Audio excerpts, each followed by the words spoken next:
에서 3절 말씀까지만 먼저 보겠습니다.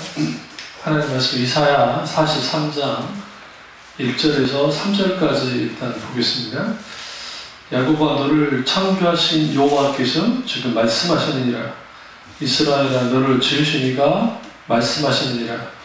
너를 두려워하지 말라. 내가 너를 구속하였고 내가 너를 지명하여 불렀나니 너는 내 것이라.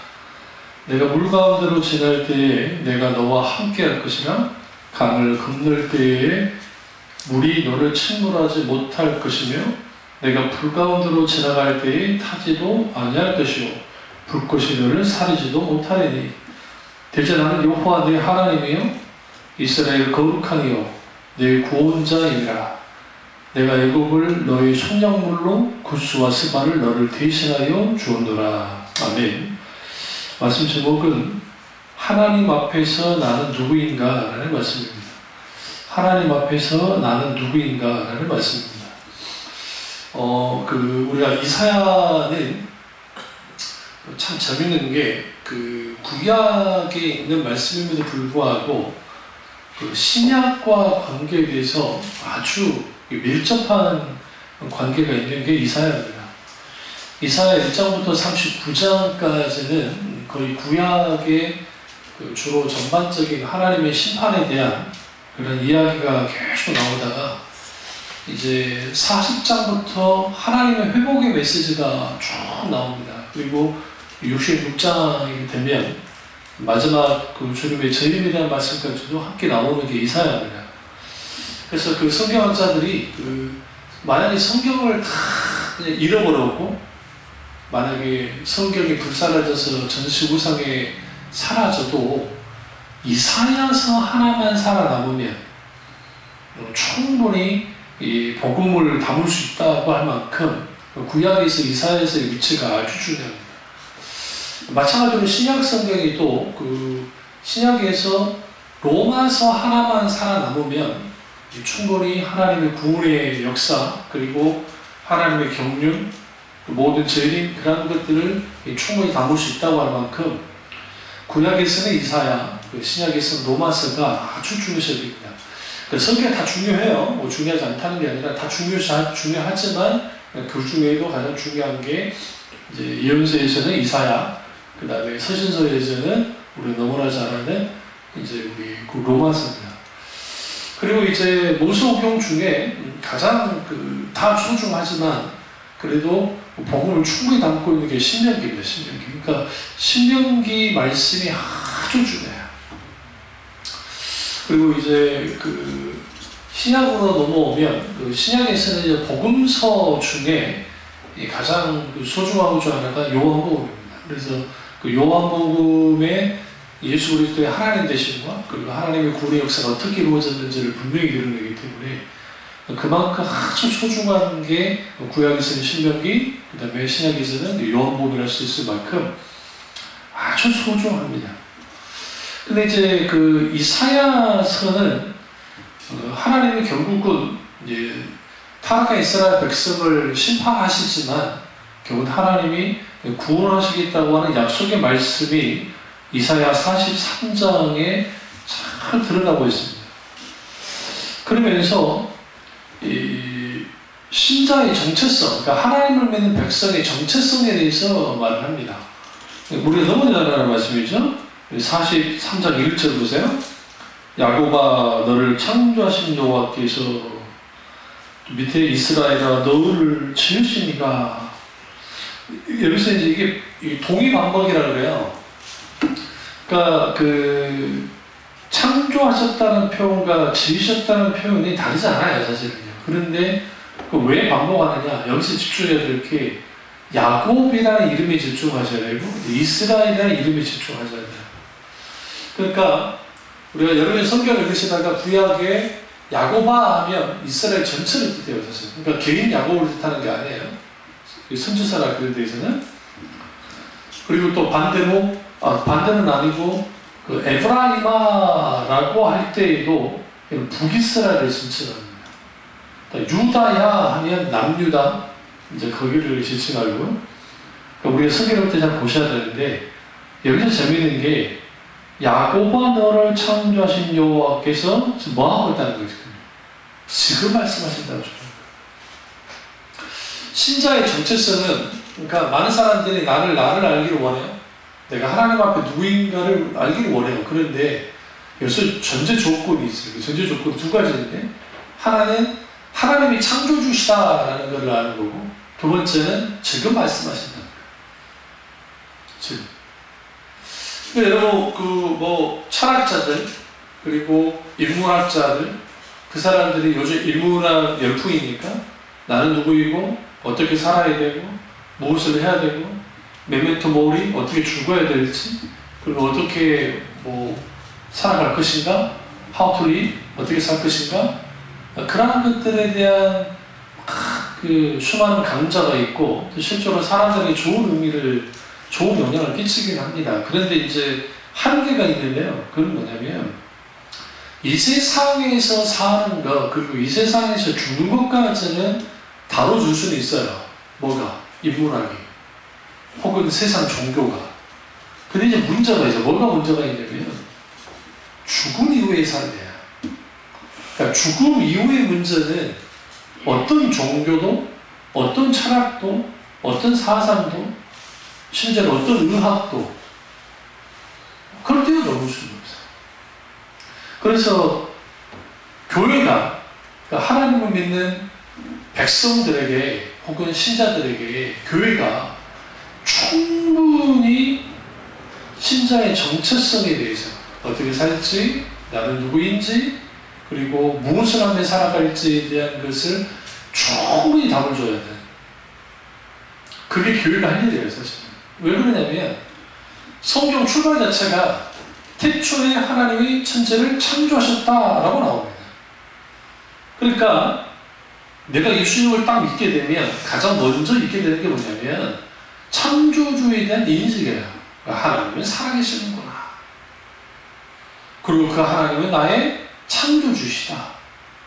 하나님이 나의 창조주이시기 때문에 그분이 뭐가 되신다? 구원자가 되신다는 거예요. 왜 이 세상에 예수님 외에 구원자가 없느냐? 그들은 창조주가 아니기 때문이에요. 부처, 석가모니, 고타마 시타르타라고 하는 그 석가모니, 그분이 좋은 일 많이 하셨어요. 근데 그분 자체가 구원자가 되지는 못해서요.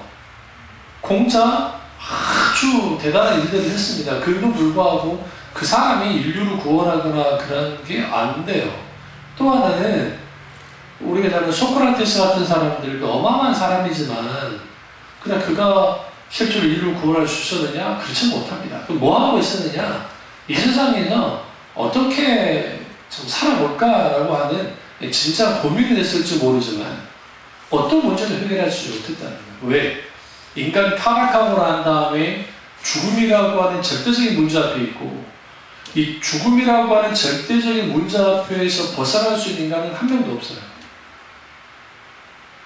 한 명도. 그런 의미에서 나는 하나님 앞에 나는 누구인가 라고 하는 그 인식이 신앙이 출발이 될 뿐만 아니라 내 인생을 어떻게 살아갈지에 대해서도 분명하게 말해주고 있어요. 그리고 내가 어떤 삶을 살아야 될지 그것을 분명하게 말해주고 있습니다. 그러면 뜬금없이 이제 우리 여러분 이사야를 이제 쭉 읽어보시면 막 하나님의 진노가 막 39장까지 이게 얼마나 강력한 나오지만 막 예수님이 주라던 화실증자라는 말이 여기 나와요. 이사야에서 화실증자. 그러니까 우리 화실증자 하니까 우리 말이 한국말로 그냥 화실증자 그런가 보다 하는데 이게 저주예요. 저주. 이게 뭐 엄청 무서운 말이에요. 그런데 그런 메시지가 이사야서에 막 흘러나와요. 그러니까 이사야가 왕족이었음에도 불구하고 사역을 할 때 그렇게 환영받지 못해요. 왜냐하면 메시지 자체가 너무 강해요. 근데 그 말씀을 선포하기로 주님 원했어요. 그러니까 우리는 예레미야만 그렇게 막 정말 위태위태하게 살겠다고 생각하지만 그렇지 않아요. 이사야도 아주 위태한 삶을 했단 말이에요. 물론 이제 39장 이후에 40장부터 이제 메시지가 확 바뀌어요. 갑자기 성격이 바뀌어요. 그러면서 완전하게 정점을 찍는 게 이사야 66장 일어나 빛을 발하라고 하는 그 어마어마한 말씀이 확 오는 거예요. 한번 가보시면 이사야 66장을 가보시면요.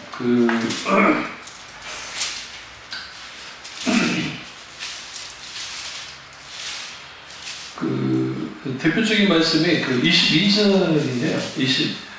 이사야 66장 22절 보시면 내가 지을 때 새하늘과 새 땅이 내 앞에 항상 있을 것 같이 너희 자손과 너 이름이 항상 있으리라 여호와의 말이니라. 이 새하늘과 새 땅에 대한 메시지가 이사야서에 나옵니다. 이 새하늘과 새 땅과 하는 메시지는 또 어디에 나오죠? 계시록입니다. 계시록.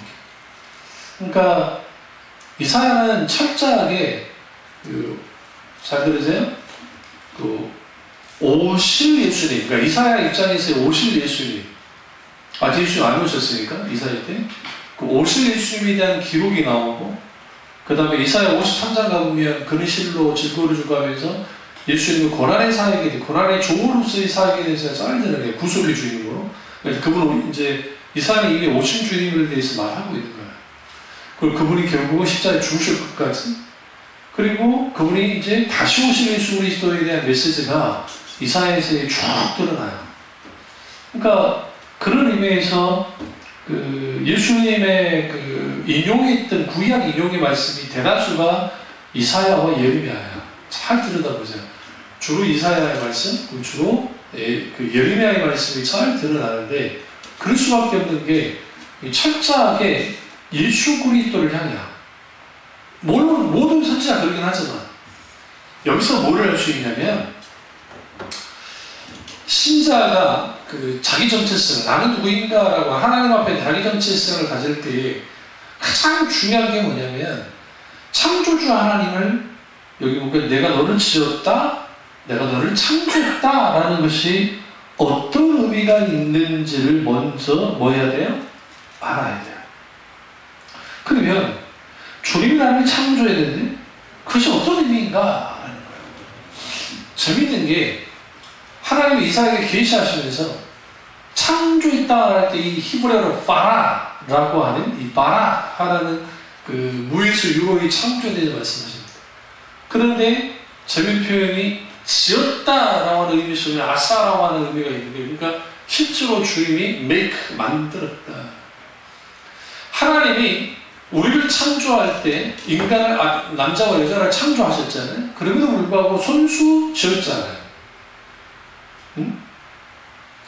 그러니까 우리가 시편에 주의 손가락으로 주시고 하늘과 땅을 보오니 할 때 이런 표현들이 얼마나 아름다운 표현이냐면, 왜 그러냐면 하나님이 손가락으로 만들었다고. 일단 하나님이 손가락으로 만든다는 말씀으로 창조하셨는데 그걸 은유적으로 시적으로 표현한 건데, 그 하나님이 이렇게 창조하시고 지으셨다라고 하는 인식 갖는 거, 그것이 무엇이 어떤 의미인가를 알게 되면 첫 번째로 내가 누구인지를 알 수 있어요. 나는 하나님께로부터 창조된 인간이구나.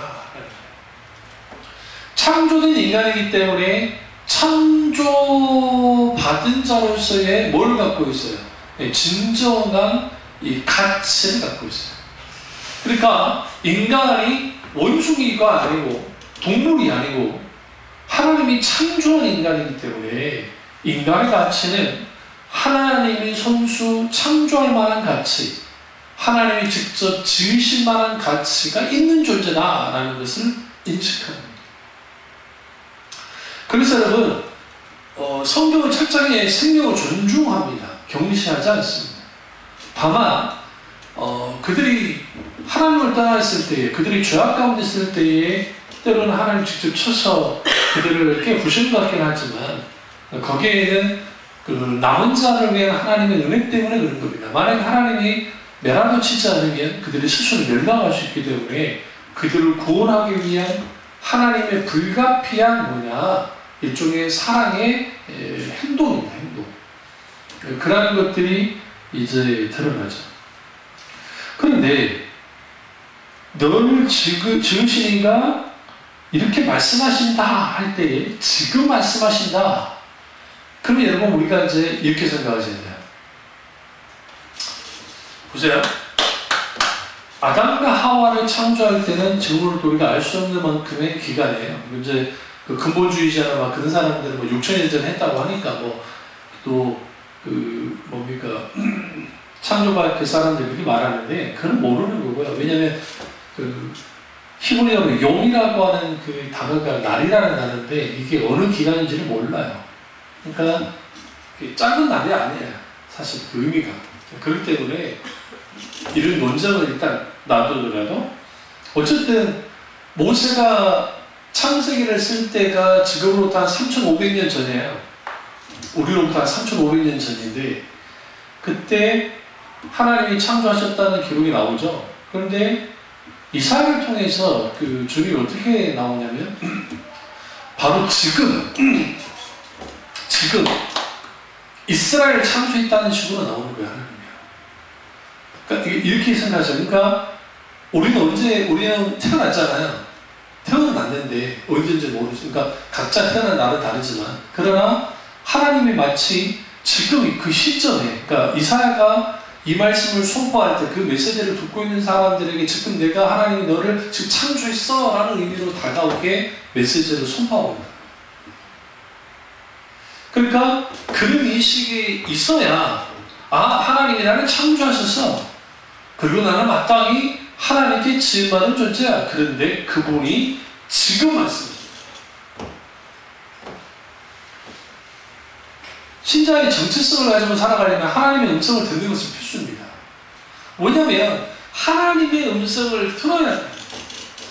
주로 성경 66권의 말씀을 통해서 성령의 비추심을 통해서 때로는 내적 감동으로 때로는 사람을 통해서 때로는 환경을 통해서 꿈을 통해서 환상을 통해서 기타 등등 다양한 방법으로 말씀하실 때 그 음성을 들어야 돼요. 그러니까 왜 이사야가 이 말씀을 하느냐? 이스라엘 시대 이스라엘 백성들은 그러니까 의식적으로나 그리고 또 그러니까 소위 말하는 그들의 절기를 지키거나 그런 것에서는 아주 월등했어요. 그러니까 열심히 했단 말이에요. 이때는 의식이 살아있던 시대예요. 의식이. 근데 뭐가 무너져 있느냐? 하나님을 알고 살아가는 게 다 무너져 있는 거예요. 끝장이 나 있었단 말이에요. 신앙의 본질로부터 떠나 있었어요. 그러니까 지금 이사야가 이제 쭉 하나님의 심판에 대해서 말하다가 40장의 메시지가 성격이 이제 좀 밝아지고 그 다음에 41장에 이제 딱 가면 그 하나님이 어떻게 그러니까 주의 종을 통해서 어떻게 하나님이 그 역사하셨는지 그리고 또 새 노래를 찬양하라고 좀 말씀하시고 그러나 백성들이 깨닫지 못하는 것에 대해서 말씀하세요. 42장 20절 보세요. 내가 많은 것을 볼지라도 유효하지 아니하며 귀가 열렸을지라도 듣지 아니하도다 하면서 이스라엘 백성들이 어떤 상태에 있느냐? 영적인 소경 상태에 있다고 주님 쭉 말씀합니다. 그러다가 쭉 그렇게 말씀하시다가 갑자기 43장에 야곱아 너를 창조하시는 여호와께서 지금 말씀하신다 하면서 너희가 이제 바로 정신을 차리고 하나님의 백성이 정체성을 가져야 된다. 근데 지금 말씀하시니까 지금 귀를 기울여라. 우리는 날마다 하나님 말씀에 귀를 기울여야 돼요. 그래야 내 정체성을 가지고 살아가요. 신자가 그러니까 하나님이 신자들을 양육할 때는 하나님의 말씀을 통해서 양육을 해요. 그래서 기독교는 종교는 아니지만 굳이 종교라고 표현할 때 말씀의 종교라고 하는 이유 중에 하나가 뭐냐면 혹은 책의 종교라고 하는 말이 뭐냐면 단순히 주님이 책 하나 던져놓고 니들 알아 살아라 그런 걸 말하는 게 아니라 주님이 하나님의 말씀을 통해서 다양한 방법을 통해서 주님이 지속적으로 말씀하고 계세요. 그 말씀하고 계실 때에 그 말씀하신 하나님과 내가 실질적인 친밀한 관계를 가져야 정체성을 가지고 살 수 있어요. 하나님의 자녀라는 정체성을 가지고. 그게 안 되면 인간은 기본적으로 어떻게 바뀌어지냐면 그 형식적으로, 의식적으로 다시 말하면 종교화돼요. 종교화돼요. 의식만 남아요. 그러니까 잘못된 의식을 가져요. 그게 이스라엘 백성이 잘못된 선민의식을 가졌던 것처럼 크게 되어버리는 거예요. 하나님이 이스라엘을 선택하신 이유가 뭡니까? 그들이 가장 약하고 그들이 가장 부족하기 때문이라 주님 말씀하시잖아요. 실제로 그걸 받아들이면서 이스라엘 백성들이 겸손할 때는 충분히 그렇게 그렇게 주님의 선민의식을 가지고 살았지만 영적으로 타락하고 난 다음에 어떻게 그게 변절이 됐냐면 우리만 선택받은 민족이다라는 걸 가졌어요. 응? 그러니까 하나님의 원래 목적은 약하고 부족한 이스라엘 통해서 인류를 구원하는 것을 원했단 말이에요. 근데 그래서 그들이 나가서 예수님이 복음을 전환했던 것처럼 똑같아요. 구약도. 그렇게 되기를 원했는데 그들이 반대로 했어요. 반대로. 우리만 구원받았다 하면서 이방인의 유대인이 되는 것은 허용하긴 했지만 아주 부분적으로 허용을 합니다. 그러면서 너희는 저주받은 족속, 우리는 선민, 거룩한 백성이다 라고 하는 이렇게를 가지고 나오면서 그런 잘못된 정체성을 가졌단 말이에요. 그러니까 하나님 어떻게 하냐, 이렇게 부셔버려요. 그래서 이방인의 때를 열는 거예요. 새 이스라엘 교회를 이제 좀 만들어내시는 거죠. 그런 것처럼 우리가 하나님과의 관계 속에서 분명하게 어떤 정체성? 내가 창조됐다. 하나님이 지었다는 것. 그리고 주님께서 말씀하시기 때문에 나는 그 말씀을 귀를 기울여야 되고 그 말씀하신 하나님과 관계를 가져야 된다는 인식이 있을 때 하나님 앞에 내가 누구인지가 이제 서서히 시작돼요. 첫 번째. 두 번째는 하나님이 지명하여 부른 존재라고 하는 인식이 있어야 됩니다. 그러니까 하나님이 만드시고 구속하셨어요. 그런데 그분이 나를 뭐 했다? 불렀다. 지명해서 불렀다. 여기서 지명해서 불렀단 말은 무슨 말이냐면 딱 대놓고 내 이름을 부르시는 거예요. 딱 너는 누구 것이다? 내 것이다. 그러니까 내 인생은 나의 것이 아니라 내 인생은 하나님 것이어야 되는데 원래 많은 사람들이 내 인생은 내 인생이에요. 내 건 내 건데요. 너는 내 거라 그러는데 이게 안 바뀌면 우리는 우리 인생은 그러니까 하나님 앞에 진정한 정체성을 못 가져요. 그러니까 나는 누구인가? 하나님 앞에 나는 누구인가? 아무리 고민해봐라세요. 철학이 인간은 누구인가 하는 고민을 했다가 철학이 해결을 못했어요. 왜 그걸 할 수 있냐면 만약에 그 단번에 해결됐으면 그 많은 철학이 나올 이유가 없어요. 인신부터 시작해서 기타 등등 여러 가지 이 소위 말하는 인간이 누구인가라고 하는 문제에 대해서 철학이 고민을 했지만 결국은 모른다 해서 모른다. 결국 모른다는 거예요. 그러니까 철학자들 중에 어떤 사람은 이성이 인간을 대변한다. 감정이 인간을 대변한다. 쾌락이 대변한다. 여기서 쾌락은 이제 에피쿠로스 학파 같은 경우 여기서 말하는 쾌락은 술 먹고 막 이상하지 않은 그 쾌락이 아니라 그 지성적인, 그 지적인 쾌락에 대해서 말했다가 그 에피쿠로스 학파 쾌락주의가 뒤로 넘어와서 진짜 쾌락주의로 가요. 그래서 즐기고 사는 게 그게 참된 인간의 삶이다 라고 그렇게 나왔던 거예요. 오늘날의 세대는 유희, 즐기는 거, 영어로 인조이라고 하는데, 쾌락도 인조이라는 표현을 쓰는데, 인조이가 되제예요. 그러니까, 영화도 즐기고, 먹는 것도 즐겨요. 그래서 외국 이제, TV 보면, 식당에 가서 식사를 하면, 거기에 식당 서빙하신 분들이 마지막에 가면서 인조이 하고 간단 말이에요. 즐기라는 거죠. 그러니까 그게 즐기는 거죠. 그러나 먹는 것도 즐기고 보는 것도 즐기고 또 스포츠도 즐기고 막 즐기는 거예요. 그러니까 이 시대의 화두는 그 즐기는 거. 근데 이제 즐기는 건 뭐가 필요해요? 돈이 필요하잖아요. 그러니까 돈이 있어야 되고 즐겨야 되겠고 이 두 가지가 같이 계속 돌아가는 거예요. 돌아갑니다. 그러니까 이게 말세의 현상 중에 하나야. 한번 가보세요. 디모데 후서인가요? 후서 4장을 하는 거거든요.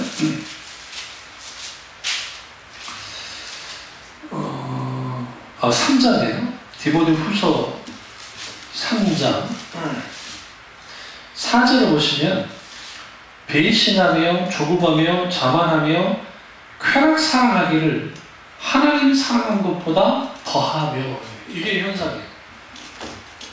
그러니까 여러분, 하나님보다 더 사랑하는 게 뭐냐? 쾌락을 더 사랑해요. 근데 이 쾌락이 뭐와 관계있냐면 2절과 관계있어요. 2절 보세요. 2절 사람들이 자기를 사랑하며, 첫 번째. 두 번째, 돈을 사랑하며. 세 번째, 사랑하며. 네 번째, 교만하며. 다섯 번째, 비방하며. 여섯 번째, 부모를 거역하며. 일곱 번째, 감사하지 않으며. 결정적으로 여덟 번째, 거룩하지 않아요. 계속 쭉 나오잖아요. 거룩하지 않아요. 카도시하지 않아요. 그러니까 여기에서 이제 우리는 뭘 할 수 있냐면, 신자의 정체성은 거룩이에요. 거룩. 그러니까 카도시. 신자의 정체성은 숫자 많고 화려한 건물이 아니에요. 그러니까 여러분, 솔로몬이 성전을 짓는 것까지는 그게 크게 문제가 될 건 없었는데, 이제 어마어마한 성전을 지어놨어요. 지어는 놨는데 그게 뭐가 담긴 게 중요하잖아요. 근데 불과 그는 짓고 난 다음에 자기 왕궁 짓고 했던 짓이 뭐예요? 이방 나라와 통혼하는 거였어요. 그리고 하나님의 성전이 있는 곳에 이방 신전이 들어서기 시작했단 말이에요. 불과 다윗이 죽고 40년 동안 솔로몬이 통치를 하는데 이게 너무 극과 극인 거예요. 왜냐하면 정말 다윗은 하나님만을 사랑했던 사람입니다. 중간에 흔들리긴 했지만 그럼에도 불구하고. 근데 이 솔로몬은 그러지 않았어요. 그럼 왜 그러느냐? 거기에는 소위 말하는 권력을 유지해야 되잖아요. 근데 권력을 유지하는 데 필요한 게 뭐예요? 그게 돈이죠. 그리고 거기에는 또 쾌락. 오늘날 신자의 정체성이 무엇에 의해서 무너지냐면, 사실 하나님께 예배 드리는 것보다 예배 드릴 때에, 그러니까 하나님께 예배를 드릴 때에 그 예배도 즐거워야 된다고 생각해요. 그러니까 신이 나야 된다는 거예요. 신나는 예배. 이걸 이제 어떻게 표현하냐면 축제 예배라는 표현을 써요. 축제 예배. 그런데 그 자체는 나쁘진 않아요. 왜냐하면 하나님께 드리는 예배가 축제가 되는 게 뭐가 달라요. 그러니까 축제라는 표현이 잘못되긴 하는데, 어쨌든 정말 활기차고 하면 좋겠어요. 그런데 이제 문제는 뭐냐면, 왜 사람들이 그런 분위기를 요출을 하냐? 목사님들이나 그런 분들이 그런 데는 신나면 좋잖아요. 일단 안 졸죠. 졸진 않죠. 사람들이 집중할 거잖아요. 뭔가 좀 그럴 거잖아요. 그러니까 화려한 악기 그리고 여러 가지를 통해서 사람들을 그렇게 만들어내는 거예요. 그런 예배가 진짜 예배인 것처럼. 그러다 보니까 뭐가 지배를 하냐면 성령께서 역사하시는 것이 아니라 인간이 만드는 프로그램이에요. 인간이 만들어낸 어떤 그 장치들. 그러니까 거기 이 부분에서 이런 악기를 쓰고 음악을 하고 조명을 주고 이런 것을 어떻게 해서 어떻게 하면 된다라는 식으로. 그러다 보니까 그 속에서 뭐가 있게 되어지냐면, 정작 예배 받은 시간에 하나님은 온당한 데 없고 인간들끼리 웃고 떠들고 즐겁기만 하는 거예요. 그런 예배를 하나님 받으시겠냐고. 이게 굉장히 중요합니다. 신자의 전체성 중에 주님이 나를 지명하여 불렀고 나는 주님의 것이라고 하면 이미 주인 하나님이시니까 주인이 기뻐하는 일을 하게 돼요. 그러니까 예수님 비유 가운데 종이 이 주인을 기쁘게 하는 것이 당연하다라고 말해요. 그런데 이 마땅히 종이 그렇게 하지 않는다고. 그래서 결국은 주인의 아들까지 죽이는 일을 대해서 이제 주인 비유로 말씀하시는데, 그걸 통해서 뭘 하게 되냐면, 인간은 기본적으로 자기를 더 사랑해요. 하나님보다. 주의보다는. 왜냐하면 이게 아담과 하와의 타락의 본성 가운데 우리가 있기 때문에. 그러니까 우리가 그러니까 하나님 앞에서 정말 정체성을 가지고 살아가고 싶은데 그렇게 잘 안 돼요. 그게 정말 잘 안 돼요. 이게 그 문제죠. 그래서 이 신자의 정체성은 명심하세요. 하나님 안에서만 발견돼요. 그러니까 이 모든 인간 하나님 안에서만 정체성이 발견돼요. 하나님 안에서만 나를 알 수 있어요. 그러니까 하나님을 아는 만큼 나를 알게 돼요. 왜 그러냐면 하나님이 나를 창조하고 지으셨고 지명하여 불렀고 나는 하나님 것이니까. 사람들이 착각하는 것 중에 하나는 내가 나를 더 누구보다 잘 알까라고 생각해요. 물론 남보다 내가 나 자신을 잘 알죠. 그러나 내가 모르는 부분이 상당히 많아요. 하나님은 그 부분을 다 알고 계신다. 그렇기 때문에 우리는 뭐 해야 되느냐? 하나님 안에서 나의 정체성을 발견해야 되고, 그러면 내 주인의식, 그러니까 하나님이 나의 주인이라고 하는 그 의식을 가져야지만이 하나님 앞에 내가 누구인지 신자의 정체성을 분명히 갖게 됩니다. 세 번째는 신자의 정체성은 하나님과 함께 할 때 생깁니다. 2절 보시면 내가 물 가운데 지나갈 때 내가 너와 함께 할 것이다. 강을 건널 때에 물이 너를 침몰하지 못할 것이며 내가 불 가운데 지나갈 때 타지도 아니할 것이요 불꽃이 너를 사르지도 못하리니. 여기서 우리가 이제 성경을 어떻게 좀 읽으셔야 되냐면요, 여기서 내가 함께 할 것이다 할 때 이제 우리 한글 성경으로는 이렇게 쭉 읽어 나가잖아요. 근데 이제 우리가 여기 한 문장에 이렇게 오잖아요. 먼저 읽다 보면 히브리어 같은 경우, 그러니까 한글 성경 그냥 이렇게 해가지고 저기 일대로 그냥 지나가 버려요. 그런데 헬라어나 히브리어, 특별히 히브리어도 마찬가지고 함께 할 것이라 하면서 수식을 하면서 여기 보면 너와 함께 할 것이라 강을 걸을 때 물이 너를 침몰하지 못할 것이다. 내가 너와 함께 할 것이다. 불 가운데 지날 때 타지 않을 것이다. 내가 함께 할 것이다. 불꽃이 너를 타는 때도 사르지 못하게 할 것이다. 그러니까 뭐함으로? 함께 하실 것이기 때문에. 이게 원래 이제 원전을 읽다 보면 이게 하나씩 읽어나가면 이게 굉장히 깊어요. 목사님, 그게 뭐가 큰 의미가 있습니까? 아니요. 굉장히 달라요. 뭐가 다르냐면, 우리는 글을 읽다 보면, 하나님 할 거야. 그래서 강을 건널 때 딱 잊어버려요. 그런데 히브리 원전에는 이걸 계속 기억해, 반복을 해줘요, 계속. 왜 반복을 해주냐면, 그만큼 메시지가 강하게 우리에게 뭘 딱 주제를 시켜주냐면, 하나님이 함께 하신다는 거예요. 여기서 중요한 거는, 강을 건널 때, 무슨 불 가운데 지날 때, 불꽃 가운데 있을 때, 그것이 중요한 게 아니라 하나님이 함께 한다는 게 중요한 거예요. 근데 여기서 우리가 한 가지 좀 깊이 보셔야 될 게 뭐냐면, 물 가운데로 지날 때 뭐가 떠오르세요? 홍해 바다. 그리고 강 가운데 지날 때, 건널 때 뭐가 떠오르세요? 요단강. 요산을 통해서. 그러니까 여러분, 우리가 하나님 앞에서 나의 정체성을 어떻게 발견되어지냐면, 내가 마땅히 하나님이 나와 함께 하는 것, 인식하는 것. 이걸 라틴어로 코람데오라는 표현을 써요. 코람데오. 코람데오라는 뜻은 뭐냐면 하나님 앞에 혹은 하나님 존전 앞에. 하나님은 하늘에 계시죠. 하나님은 하나님의 보좌에 계세요. 그러나 하나님이 이 땅에 계시잖아요. 살아 역사하시는 하나님으로. 내가 하나님 존재의식, 하나님이 함께한다는 의식을 갖게 되어지면 하나님 바로 내 앞에 계세요. 보좌에 앉아 계신 하나님으로. 그러니까 그 사람이 어떤 행동을 할 때, 삶을 살 때에 뭐 할 수밖에 없어요? 달릴 수밖에 없어요. 하나님을 인식하니까. 하나님을 인식하기 때문에 행동도 달라지고 생각도 달라지고 모든 게 달라져요. 이게 아주 중요해요. 그리고 또 네 번째로 주님의 사랑, 그러니까 그 하나님의 사랑 속에서 자기 정체성을 발견하게 됩니다.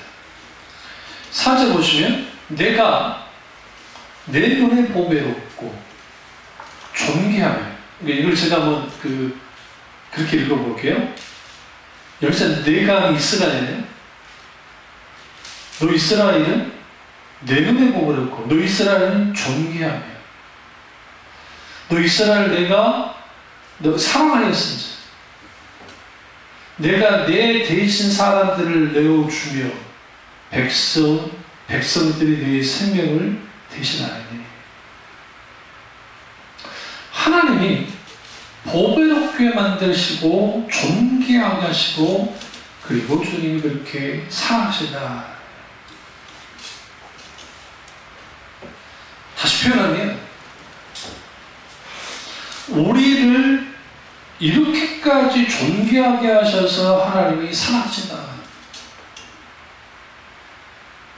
우리가 그 노래 중에, 기독교 노래 중에, 그 가스펠송 중에 당신은 사랑받기 위해 태어난 사람, 당신의 삶 속에서 그 사랑 알고 있지요.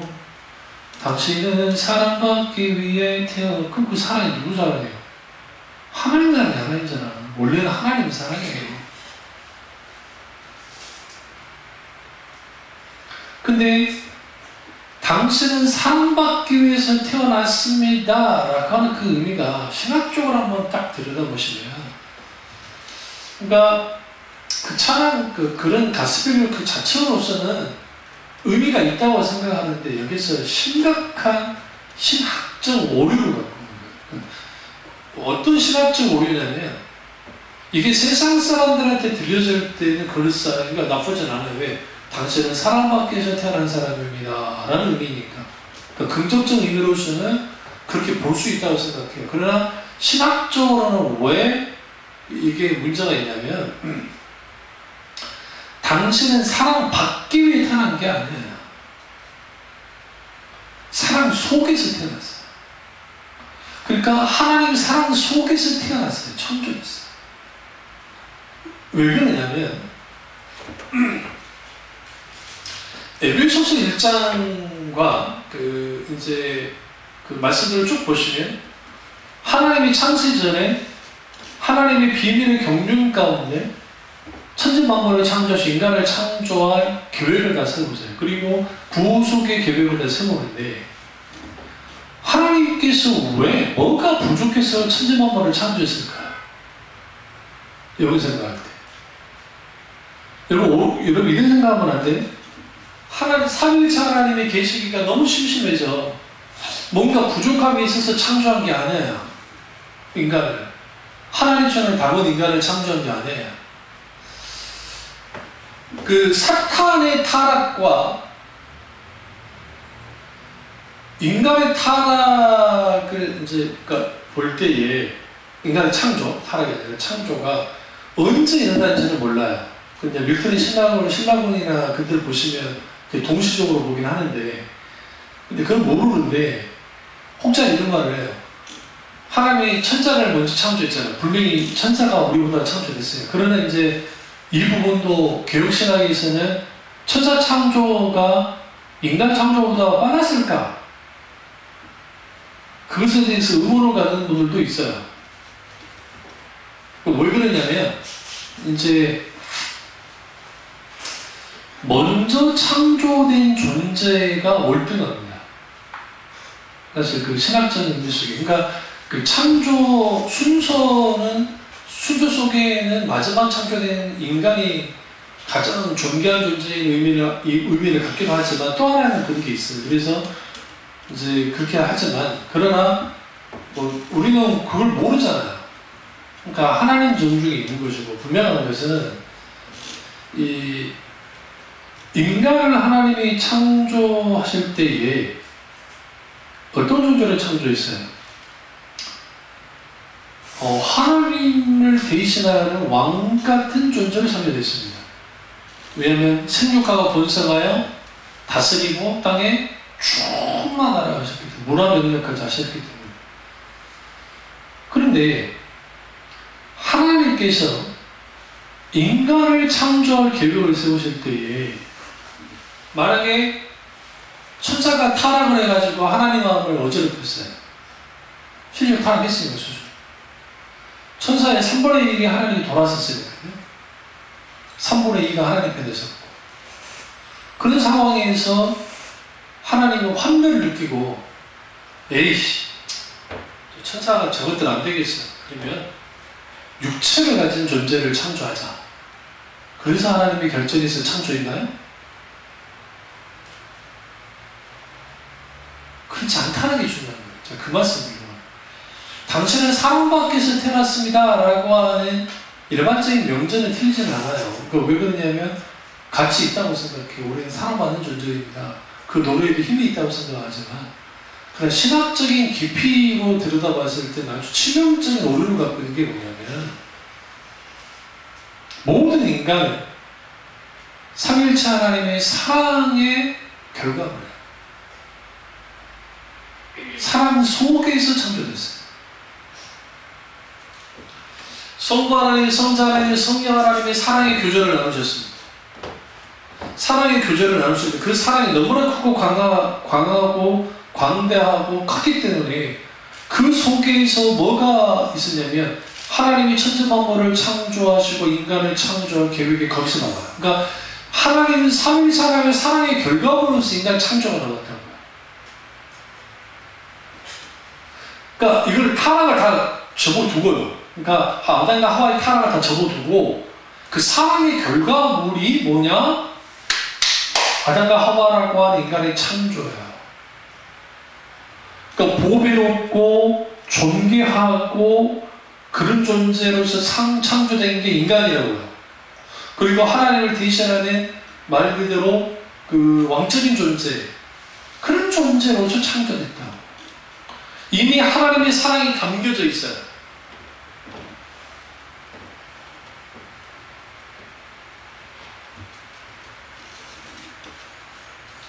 그러니까 그렇게 창조된 존재이기 때문에 인간이 기본적으로 자기 정체성을, 그러니까 하나님 앞에서의 나는 누구인가라는 문제가 해결되려면 내가 어떤 사람 가운데 내가 창조됐는지를 알아야 돼요.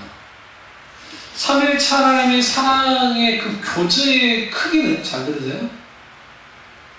우주로서 담을 수가 없어요. 왜 그러냐면 하나님께서 생각만 하셔도 모든 것이 이루어져요. 그러니까 하나님과 인간의 차이는 뭐냐면 인간이 생각한다고 해서 다 이루어지진 않잖아요. 행동을 해야 되는데. 그러니까 하나님의 계획, 그러니까 성부 하나님이 계획하시고 성자 하나님이 실행하시고 성령 하나님이 창조 모든 것을 보존하시고 지키시거든요. 삼위일체의 창조 사역 속에서 물론 삼위일체 하나님이 공동으로 창조를 하셨지만 실질적인 창조의 행위는 누가 하셨어요? 성자 하나님이. 요한복음 1장에 누가 태초에 하나님이 천지를 창조하셨잖아요. 근데 태초 하나님 최초에 말씀이 계시니라 하면서 그 말씀 곧 하나님이시고 그 하나님이 뭐였다? 말씀으로 창조했다 그러죠. 그 말씀이 누구냐? 예수님이에요. 그러니까 예수님이 천지만물을 실제로 창조를 해요. 근데 어떻게 창조해요? 왜 창조해요? 영원전에, 예수님 보시면 영원전에 이 세상에 24시간의 시간이 없을 때, 크로노스의 시간이 없을 때, 1시간, 2시간, 60초 그런 시간이 없을 때 영원한 시간 속에서 삼위일체 하나님이 계획하셨고 그 일이 실제로 진행되는데 이 일이 진행된 모든 것은 뭐냐? 하나님의 사랑 때문에 생겼다는 거예요. 삼위일체 하나님의 서로의 사랑 속에서.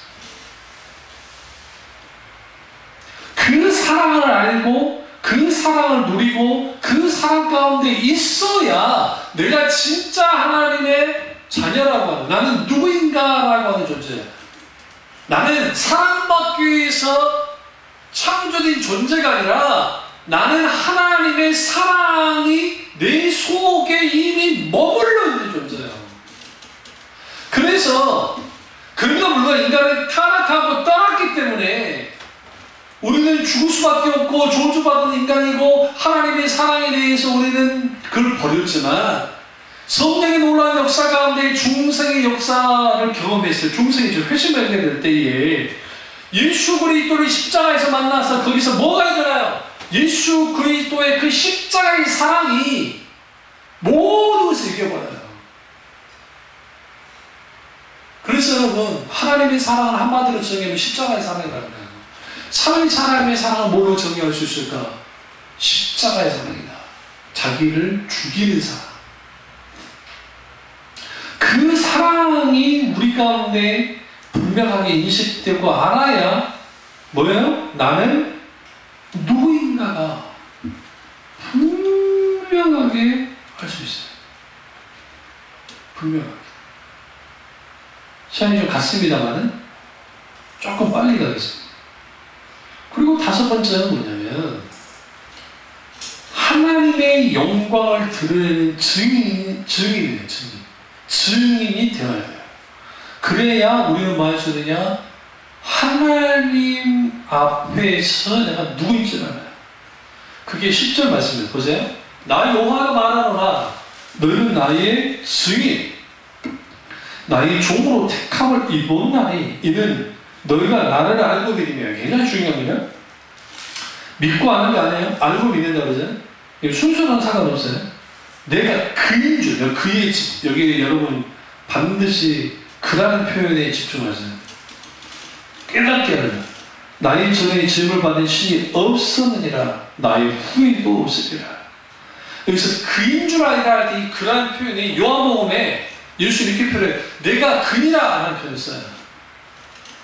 그러니까 우리는 성경을 읽으면 그라는 표현이 영어로 그냥 he 그려버리면, 혹은 him 그려버리면 그를, 혹은 그러면 그인가 보다 라고 하는데, 이 그라는 표현이 이상해서 나오는 거예요. 여기서 이 그는 어떤 그냐? 영원한 존재. 그러니까 그 하나님이 영원토록 그 이전에도 신이 없었고 이후에도 신이 없느니라고 하는 그 하나님 자신의 영광을 드러낼 때, 영원하신 하나님의 영광을 드러낼 때 표현이 그예요. 근데 우리는 그 영광이 주님의 증인 돼야 돼요. 그분의 종이 돼야 돼요. 그래야 뭐 하느냐? 진정한 주님의 뭐가 될 수 있어요? 네? 진정한 내가 주님 안에 정체성을 갖고 느낄 수 있어요. 마지막은 뭐냐면, 마지막은 찬송하는 존재로 창조되었음을 분명히 알아야 돼요. 나는 찬양해야 할 존재예요. 21절 보세요. 21절. 이백서 내가 누구를 위하여? 나를 위하여 지었나니 나를 찬송하게 하려 함이니라. 우리는 찬송하게 지침받았어요. 사랑받기 위해 창조된 게 아니에요. 이미 그 사랑은 있어요. 우리에게. 하나님의 사랑이. 우리는 찬송하기 위해서 창조됐어요. 당신은 찬송하기 위해 태어난 사람. 그게 선별적이에요. 그러니까 세상 사람의 노래의 관점에서는 그 노래는 먹힐 줄 모르지만 신앙의 관점에서는 아주 왜곡이 있어요. 그러니까 그 왜곡이 있다는 생각 좀 못하고 그런 찬양을 교회에서 공공연하게 불렀다고요. 요즘에 이제 인기가 없어가지고 부르지도 않지만 그런 게 있는 거죠. 그 뭐를 찬송하는 겁니까? 정말 멋있는 말씀이 있어요. 19절 보세요. 보라. 여기 성경 읽으실 때 감탄사 나오면 무조건 땡땡땡땡땡땡 하셔야 돼요. 아주 중요한 표현을 할 때 감탄사를 쓰는데 보라. 무슨 일을? 내가 새 일을 행하리니 이제 나타낼 것이라. 너희가 그것을 알지 못하겠느냐? 반드시 내가 광야의 길을 사막의 강을 내리니 장차 들짐승 곧 승냥이와 타조도 나를 존경할 것은 내가 광야의 물을 사막의 강들을 내어 내 백성 내 택한 자에게 먹으라 마시게 할 것입니다. 이게 여기서 강을 낸다는 표현이 왜 중요하냐면 딱 강하면 떠오르는 게 뭐예요? 에덴 동산 혹은 이사야서에 말하는 물된 동산. 이게 뭘 표현하냐면 강을 하나님의 은혜를 상징하게 합니다. 은혜. 근데 여기에는 강을 낸다는 표현, 사막에 메마라서 죽어버린 그 땅에 강이 막 나타났다는 것은 뭐냐면 완전 회복을 못해요. 그런데 찬양한다 할 때 무엇을 찬양하는 것인가? 그냥 덮어놓고 찬양하는 것인가? 아니에요. 지금 19절과 20절에 말하는 하나님의 행하시는 새 일을 우리가 높이 찬양하기를 할 거라는 거예요. 그걸 찬양하기 위해서 주님이 창조했다는 거예요. 그러니까 단순히 우리가 찬양하기 위해 창조됐다고 하니까 그냥 건드려 보이듯이 계속 찬양하고 그걸 말하는 게 아니라 하나님 그분이 정말 높임을 받으시는 찬양을 하도록 창조했다는 거예요. 왜요? 하나님의 택한 자, 그의 백성으로 강물을 마시게 하는 그 사람들이 노래하는 사람이 되는 거예요.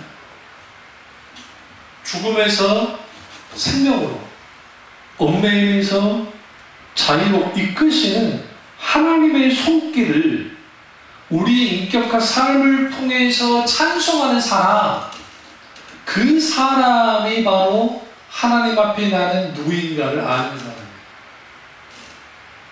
그렇기 때문에 우리는 뭐 해야 되냐면 이사야서를 통해서 정말 내가 하나님 앞에 누구냐, 그것에 대한 진정한 우리의 그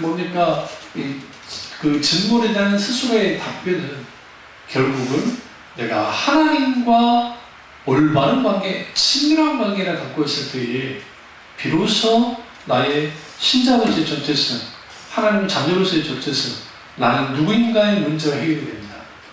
그렇게 되어지면 우리 인생이 달라지고 우리 신앙이 달라지고 우리 삶이 달라집니다. 그 큰 은혜가 저와 여러분 있기를 주님의 이름으로 축원합니다. 기도하겠습니다. 기도하실 때 이 말씀이 나의 말씀이